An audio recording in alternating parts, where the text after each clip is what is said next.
समाज स्वास्थ्याच्या ज्या मासिकावर एक त्यांनी कवरच एका निकेड स्त्रीचं चित्र छापलेलं होतं आणि त्याच्यामुळे तो सगळा वाद उभा राहिलेला होता. कर्वेवर तो खटला दाखल केला. अशा वेळेला त्या खटल्याच्या बाजूने बाबासाहेब उभा राहिले आणि तो खटला हरला होता. तो ॲक्च्युली खटला, पण तो खटला बाबासाहेबांनी खूप मोठ्या प्रमाणामध्ये तो लढला होता. दुसरा जो महत्त्वाचा खटला होता जेदे जवळकरांचा. म्हणजे त्या काळामध्ये जेदे जवळकरांनी एक पुस्तक लिहिलं होतं देशाचे दुश्मन म्हणून.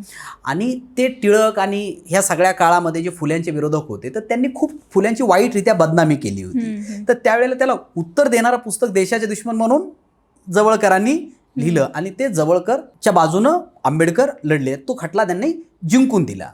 आणि तिसरा महत्त्वाचा जो खटला आहे तो भारतीय इतिहासामध्ये मिरजकर, डांगे मिरजकर खटला जो आहे.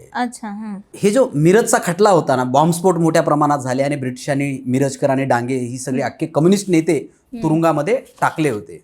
हे अनेकांना माहीत नाही की अनेक लोक की कम्युनिस्ट आणि बाबासाहेबांचं शत्रुत्व असं खूप सगळं समोर आणतात कारण नसताना की खरं तर म्हणजे कम्युनिस्ट विरोध हा जो आंबेडकरी चळवळीमध्ये आहे तो एक प्रकारे हे आंधळ्याच्या लाईनीत उभा राहिलेले लोक आहेत. त्या खटल्यामध्ये मिरजकराचे वकील हे आंबेडकर होते.